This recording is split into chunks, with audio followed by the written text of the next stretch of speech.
I've been watching Batman Cape Crusader. Let's just get to it. We got to talk Of course about you it. have. This is a show that I binged the first 5 episodes the first morning it came out. And then I would say progressively up until the day we are recording, I finished the season.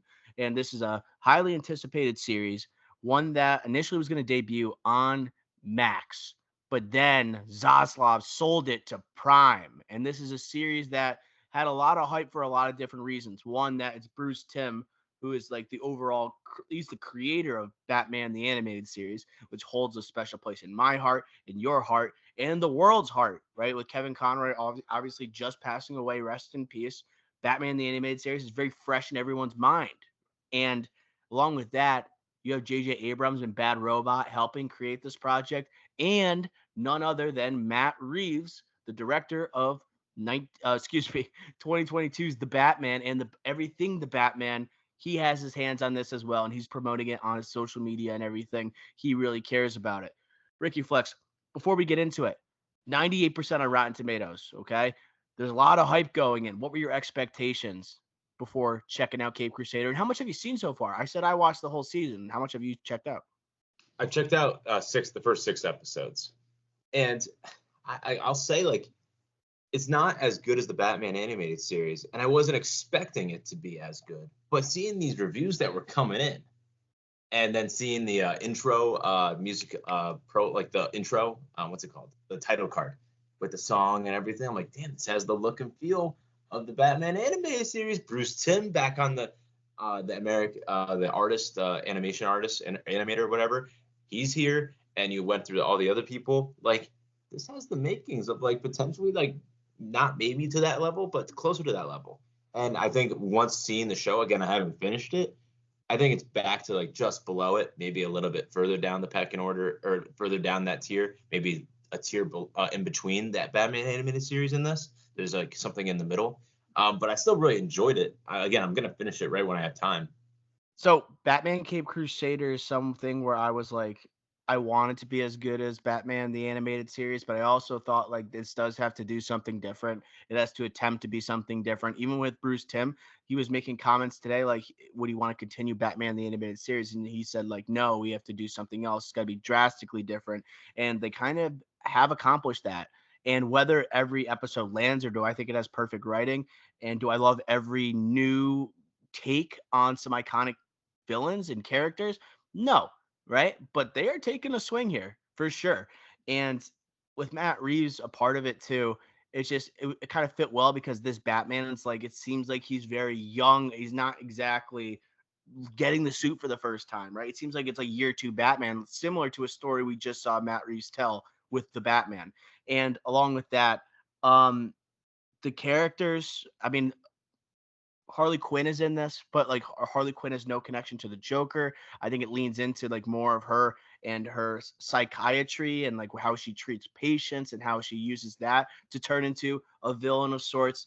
The Harvey Dent is very traditional, but I think that's actually like the best thing that they do in the show is like Harvey Dent is almost like a he's like a foil to Bruce Wayne and the dual life that he lives, and you have the dual personality of Harvey Dent once he becomes Two-Face. So I think that's one of the best parts of the writing, I think, in this show.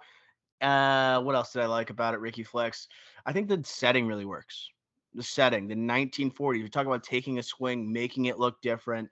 The noir, really diving into the detective styles of Batman. That was huge with Matt Reeves and what he cares about. So that really shined through.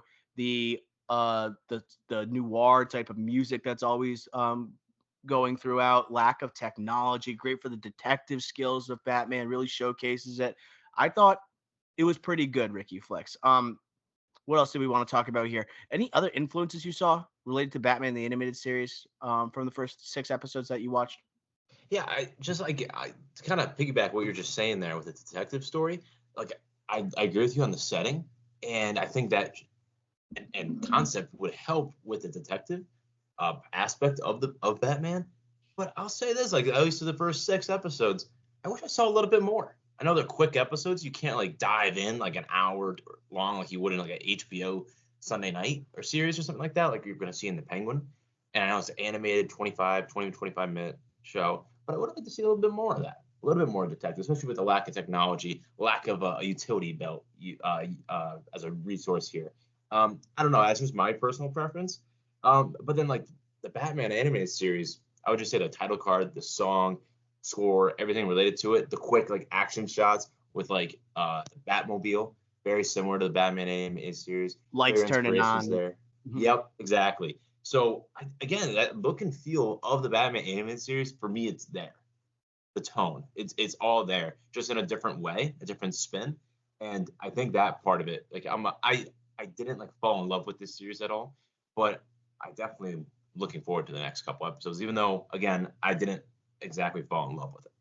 Yeah, so something that was similar to like what Batman the Animated Series did, they kind of try also like they want to make a full story in one episode, right? They want to have a like a beginning, a middle, end, and it's not typically a to be continued. However, there is like a continuous like story throughout the entire season. Like the Batman the Animated Series, they're usually one-off episodes. Like these feel like they can exist in one episode, but also connect to other ones. I think that separates it a little bit. Then, man, there's a critique I had is uh the detective work. Well, I think it does an okay job with Batman, and I don't think it showcases him necessarily being the smartest person alive. And I think the action sequences are good when he gets to actually showcase, right, him being Batman. But I also would say the show it does focus like almost too much on the Gotham City Police Department. It talks about like Renee Montoya. It does Barbara Gordon as like the attorney. They changed her job here. Uh, it does Harley Quinn. It goes deep into her, and it seems like Batman is kind of a side character in a couple of these episodes. That seems kind of frustrating to me because we're trying to build off Batman the animated series, and we just worship Batman, and we have a new guy voicing Batman. We just want to see that guy kind of do his thing. Hamish Linklater. We're gonna jump into him, but I just thought that's kind of like Matt Reeves's blueprint, or that's his footprint on this show because he's kind of obsessed with telling the story of the Gotham City Police Department. When you think about shows that he's been wanting to create, a part of the Batman universe, he wanted to make a show like a on the GCPD. He wanted to do a young cop who has to make a decision. He's going to be corrupted or he's going to take the side of like a Jim Gordon, you know. And by showcasing those stories and emphasizing them so much, that's where I felt like Matt Reeves is definitely having a huge impact on this. When really we want more of the Bruce Timm aspect. You know what I mean? Yeah, I completely agree. Like I know we when we had our Batman draft, I picked Commissioner Gordon from the animated series as like my Commissioner Gordon pick. And like imagine like him being like in that series, he wasn't like a significant character. You know, he's just there if Batman needed help or just needed the Gotham PD to put handcuffs on the villain. Here, it's like prominent screen time is going to Barbara as the lawyer, Commissioner Gordon and Montoya, and also Flask and other guy. Bullock. So the Bullock, thank you. So yeah, like shocking to me, especially again, 8 episodes, 25 minutes each, too much screen time.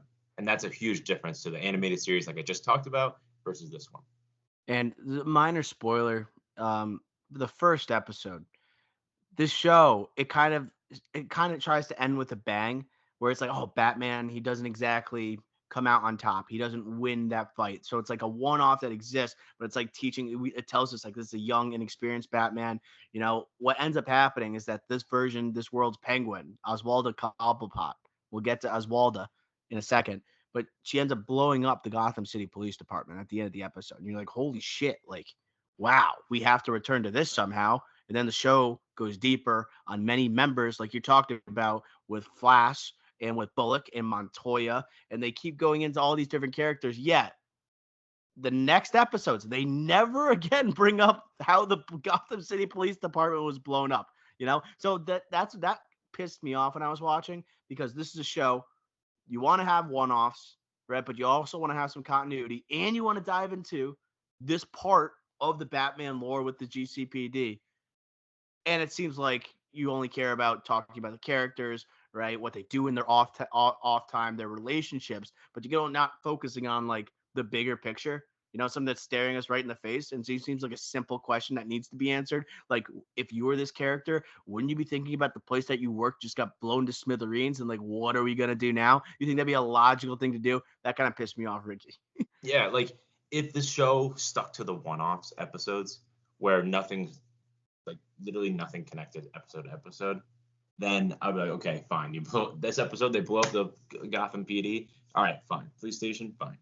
But like, if you're gonna have a storyline where freaking Harvey Dent's running for mayor all season, and you're gonna have other type of callbacks to other episodes and relationships and storylines, it's like if you and he's when he spends so much time with the Gotham PD, when that police station blows up, I feel like you kind of have to explain, like, oh, like we're no longer at the police station, we're at this location now.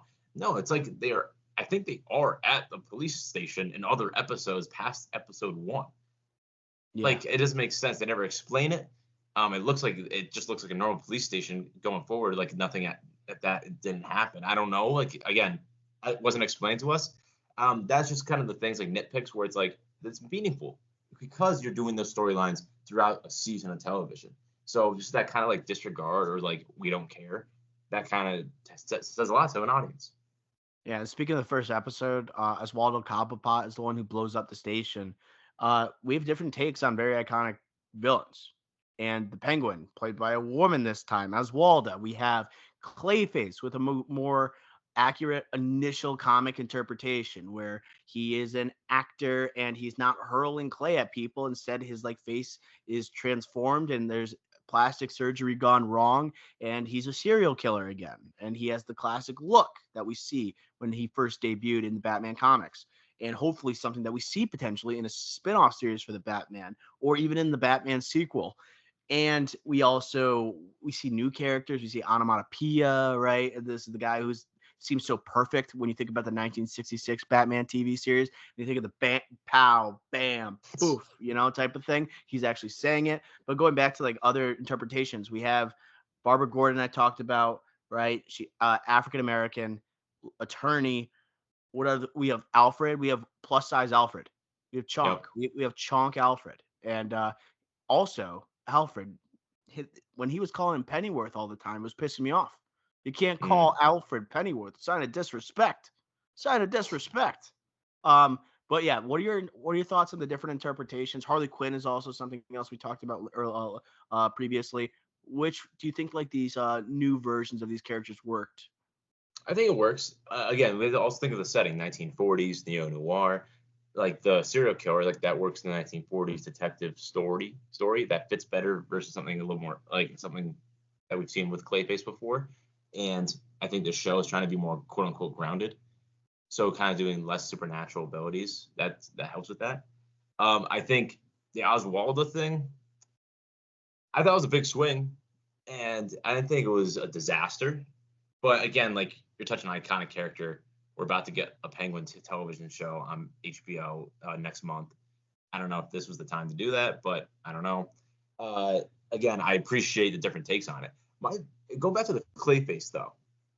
I love like serial killer, like I love that. But again, it's Montoya kind of leading the investigation Not and enough not Batman. Batman. That's Yeah. crazy. If you're the greatest detective in the world, we want to watch you work. That's like saying like watching a John Wick movie. He's the best assassin in the world or hitman in the world, and don't kill people. Like, no, I want to see John Wick kill people. I want to see Batman be a detective. So that was just a little off to me. Again, just some of the decision makings like that, I just scratch my head a little bit. I would say that was one of I like that episode a lot, but more because of like the Clayface storyline and something like people wanted to see a different version. Clayface of the Batman animated series is really cool, right? But he's really fantastical, and this one grounded and made you think like this could exist in the Batman world in the future, right? It gave you hope. Like we saw, the Riddler was a version of a serial killer, right? Who had an intimate connection with Gotham City and the elites. And I think there could be something pretty wild that you could do with a Clayface type of serial killer. And that's also, I wanted to talk about Clayface being fantastical. I didn't know whether the show was going to be completely grounded or like the Batman like bolted to the ground, or whether it was going to have fantastical elements like Batman the Animated Series.